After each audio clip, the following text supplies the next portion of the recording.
Buongiorno, cari signori e signore. Good morning, dear ladies and gentlemen. This is my real pleasure to give a talk at this conference. I will speak about the Soliton mechanism of the long-range electron transport in Donor-Acceptor systems mediated by polymers or by nanowires.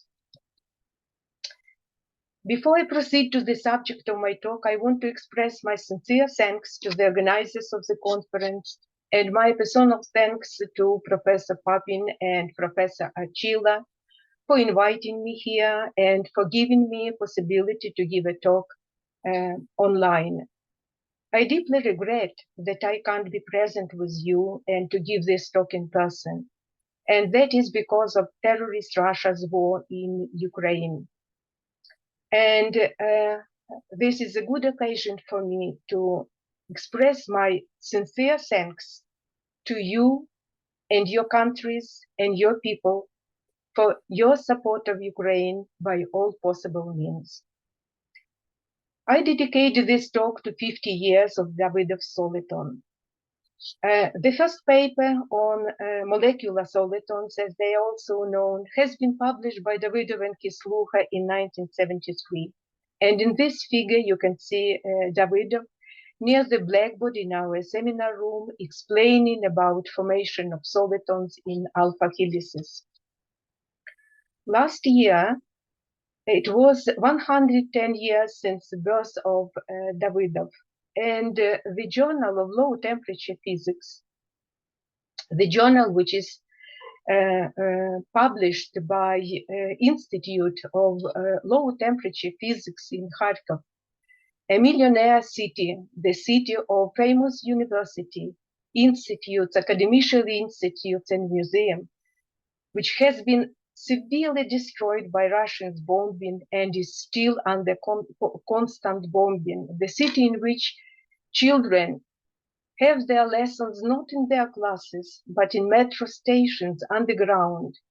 And still these editors managed to publish the special issue of this journal dedicated to 110 years since birth of Davidov. Among the papers in this issue, there are many papers dedicated to Davidov's soliton, molecular soliton. And I remind you that Davidov soliton is a quasi-particle. It can be electron hole or molecular excitation, bound with the self-created deformational potential. And this potential is formed due to electron lattice interaction. It can be compared with the Polaron effect. In fact, this is a Polaron effect, but the electron lattice interaction in this model is taken into account exactly without using theory of perturbations. Up to now, analytical and numerical studies of such solitons in molecular systems of various complexity in different conditions deal with an isolated molecular system. But in real situations, the electron transport or energy transfer takes place in molecular chains belonging to some complexes, like connected to donor or acceptor, or connected to two electrodes and other situations. So the subject of my talk is generalization of Davidov solitons in one-dimensional systems to the complexes donor molecular chain, quantum wire, acceptor. Why this is interesting and important?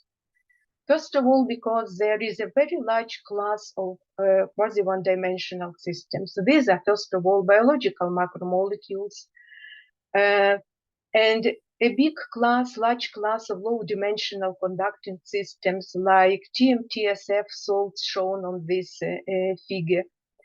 Quasi-one-dimensional Bechgard salts, which undergo superconducting transition at high pressure. Polydiacetylene, the structure which is shown here. Conducting platinum chains, other salts at moderate doping, and other systems. But the subject has received a new boost of interest due to synthesis of new low-dimensional materials with very unusual properties, and due to advances in nano and micro technologies, biomimicry technologies based on complexes which include polymers. These are conjugated donor polymer acceptor compounds, donor salt acceptor compounds, copolymers based on thianopyrazine, supramolecular polymers. And at this conference, I found 2 talks directly connected to the systems, donor polymer acceptor systems.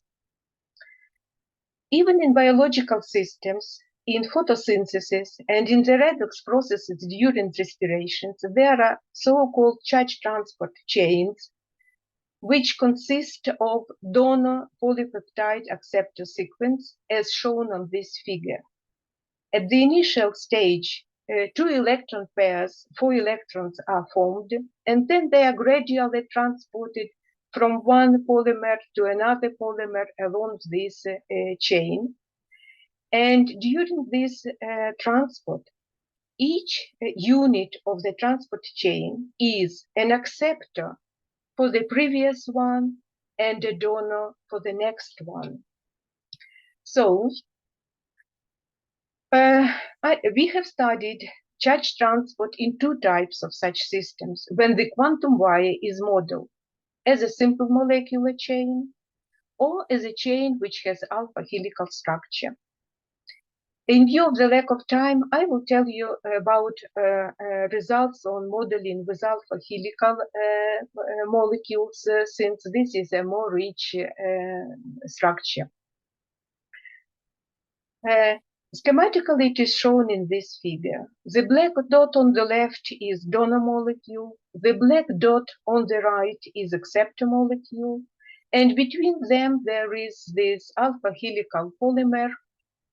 The solid line shows chemical bonding, and along the helix there are 3 chains, polypeptides formed by hydrogen bonds, and these chains are shown in dotted lines, dashed lines. I will not tell you much about analytical results and will not show you too many formulas, again because of the lack of time. Better, I will tell you about the results of the numerical simulations and then explanation. So, the Hamiltonian of such a system is obviously a sum of the Hamiltonians of the donor, of helix, and of the acceptor, plus the Hamiltonian of the interaction of the donor with helix, and Hamiltonian of the interaction of helix with an acceptor. Hamiltonian of the helix is the Froehlich Hamiltonian. It includes Hamiltonians of an electron, quasi-particle, phonons, and electron-phonon interaction. Electron Hamiltonian takes into account the on-site electron energy, with psi being a wave function of the electron on the site number I, and resonant transfer or exchange interaction with the constant J, which corresponds to the transfer of the electrons from site number I to site number J, and star means complex conjugated. The Hamiltonian of phonons is sum of the kinetic and potential energy. P is the momentum of the site, M is its mass, capital N is length of our helix, and Wij is the elasticity constant of the bond between I and J atoms. Electron-phonon interaction, we take into account only electron-phonon interaction along the polypeptide chains. I remind you that in the chain there are 3 in the helix, there are 3 polypeptide chains, strands, and this corresponds to 3 peptide groups in a unit cell. That's why here we have some difference of view with 3 plus and minus 3. And from this I is the displacement of the atom I from its equilibrium position due to electron-phonon coupling. What is important in our model is that this is electron wave function, and therefore it satisfies the normalization condition, namely that the probability of electron localization in the whole system, including donor, acceptor, and helix, equals 1. To proceed from the Hamiltonian I have shown you, we derive the system of 10 discrete equations, nonlinear coupled equations, and we study them numerically. For numerical simulations, we fix model parameters close to those encountered in polypeptide macromolecules or in bridge-mediated donor-acceptor systems. They're rather close within some range, not very big. So here are these values. These parameters correspond to the profile of the static soliton when it is located, for instance, in the center of the helix. Here, the three colors correspond to probabilities of electron localization on each of the three strands, blue, red, and yellow. And in the figure on the right, it is the probability of electron presence during the helix backbone is shown. So this is summarized by all three polypeptide chains. So we see that this is reasonably localized quasi-particle. I don't show here the deformation, but it is also localized as well. We consider three classes of coupling. The first one is when the donor molecule is coupled to all three strands. The same about acceptor molecule. Another case is, and this is the most interesting case of coupling, the most efficient. The single strand coupling is when donor and acceptor are coupled only to one strand if they are located close to only one strand. And finally, end-to-end coupling when donor couples to the first side and acceptor couples to the last side of the helix. We start numerical simulations with the initial condition when electron is localized on the donor and its probability inside the helix and on the acceptor is equal to 0. 25 dimensionless time units, we see that the probability of electron localization on the donor decreased to 37%, and certain probability of electron is spread over the nearest sites in the helix. And we see that this is rather well described by the decreasing exponent.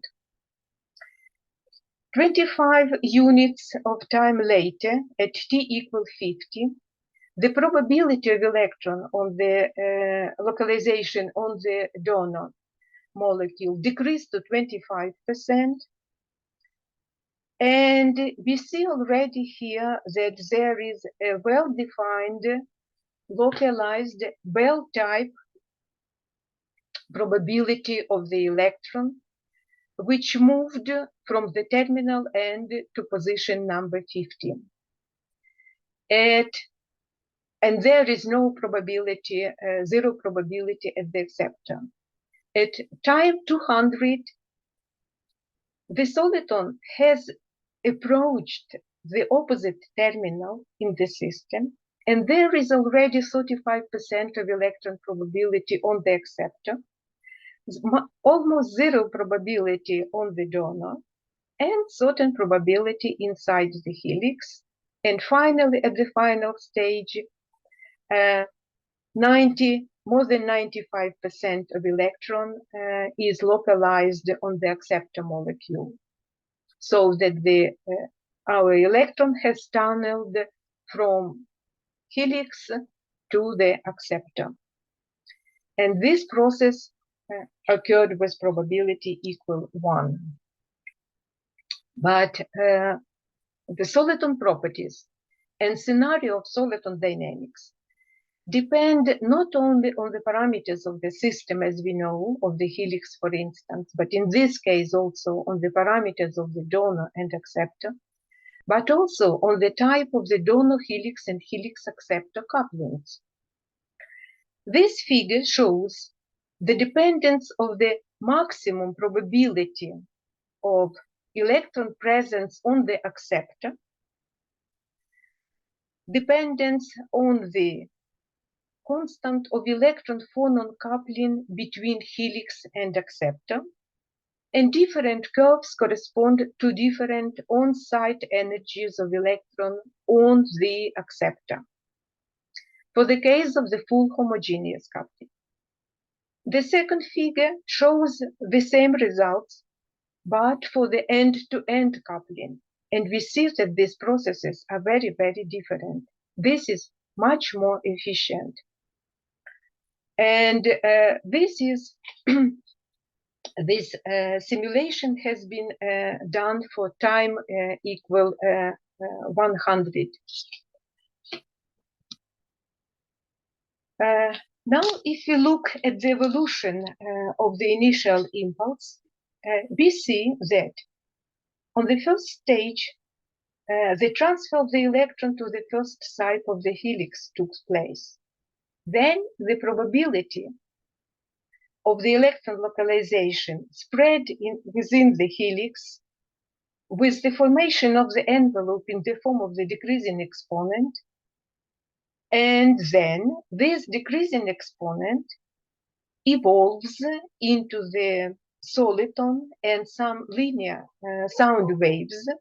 And this processes the formation of the decreasing exponent as initial excitation and the evolution of the decreasing exponent into soliton and tails are well described by the inverse scattering technique.